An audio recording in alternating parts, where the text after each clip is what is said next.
Hello, my name is Emmerline Smy and I'm a food researcher.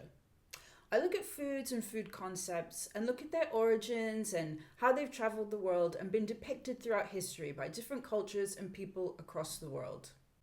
I was asked by the British Museum Youth Collective to come up with 2 recipes for drinks inspired by the ancient Roman Empire. Before I get to the recipe, I wanted to set the scene a bit on foods and trends of the ancient Roman Empire.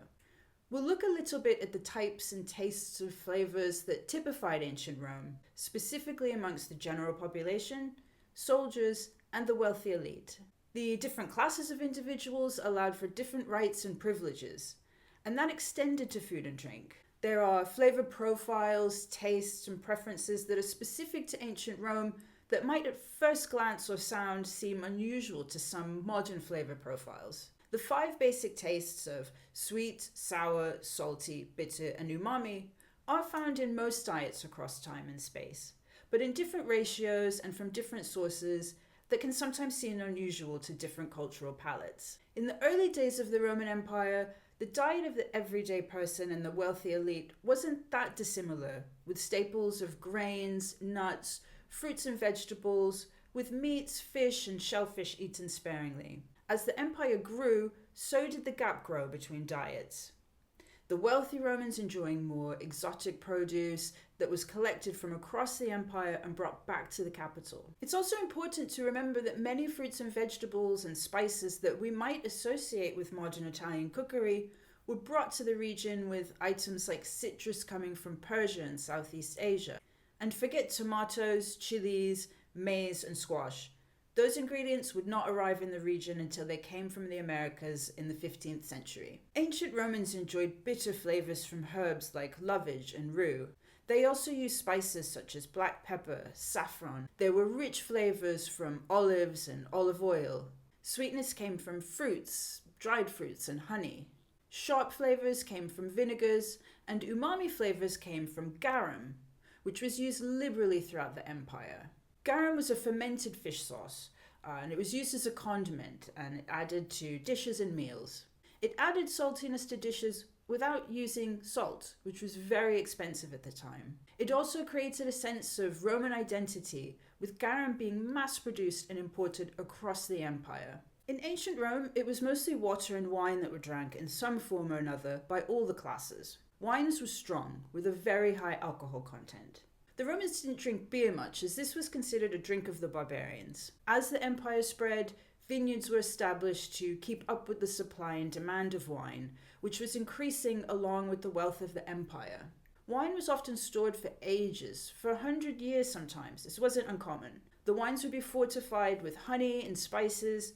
They would thicken and mature, and then later be diluted with water once they were opened. They would be brought back from the brink of turning into vinegar by adding spices and honey. Pitch and seawater and herbs were sometimes added as well. Wine was watered down, and the general intent or socially accepted and expected norm was not to drink to excess. We also have to take with a grain of salt that what the state was saying about drinking didn't actually match up with the reality of lavish parties.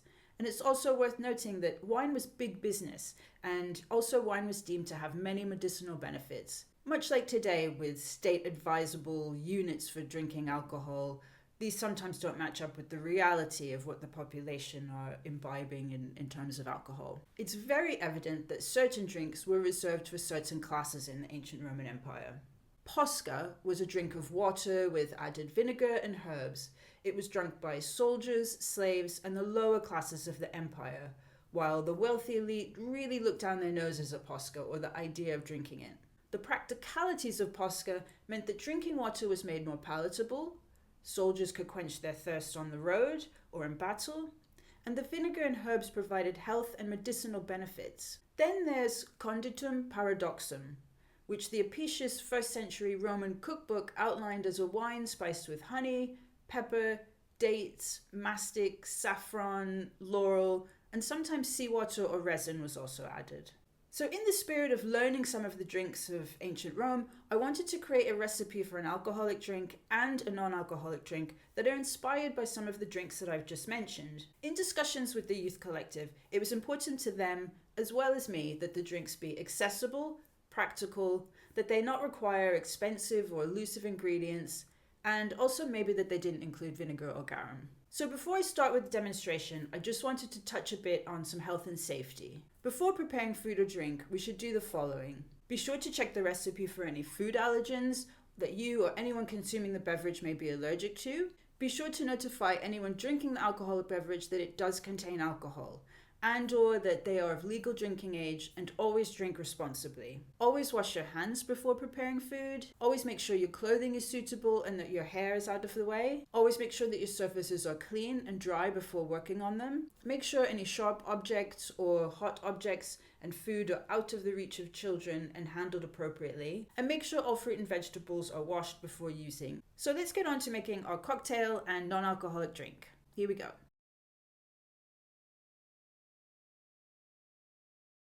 What we're going to do first is take one of our oranges, and I need to get half of the juice from that. And I want to strain off any seeds just so I don't have anything to worry about there. So that's my first step done. My second step is going to be adding a little bit of fruit to the In Vino Veritas. Now, as I said, you can pick and choose which fruits you like. You don't want it to be a fruit salad with a little bit of wine in it. I want about a cup's worth of fruit. For the In Vino Veritas recipe, for the fruit, I used grape, peach, plum, nectarine, some figs, pomegranate seed, and some oranges. So I've got my fruit in there that I'm going to use, so I've given that a stir. I want sort of roughly half a teaspoon of mint. So I've added my mint, and next I'm going to add in 1 tablespoon of honey or sugar. I'm going to use honey to stick in accordance with the ingredients of the time. And together I'm just going to give that a stir, and that smells really, really lovely. I've got the sweetness of the honey, the freshness of the mint, and all those fruit flavors. So we've got all of our fruit in there, and so next I'm going to add a little bit of my quince brandy that I made before. And again, you can use whiskey, rum, whatever you might have. So in that goes. And so I want 375 ml of wine. I'm just going to pour this on top of our mixture. And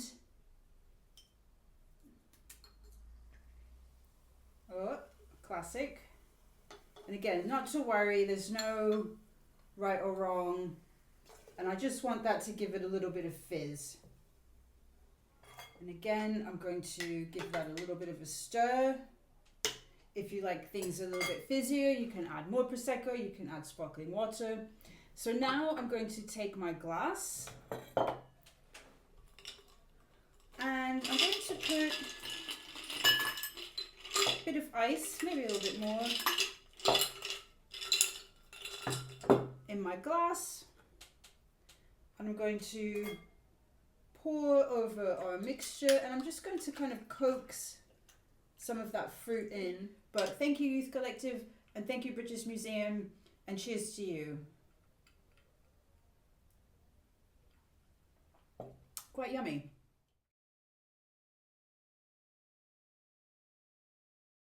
Okay, so next we're going to do our carpe fruitum, seize the fruit.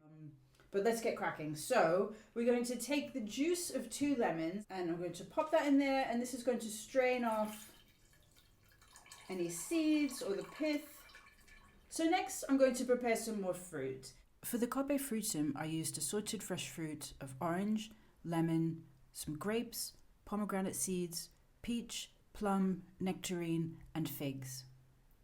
Right, so I've prepared all my fruit, and now I'm going to add it to our lovely little beaker.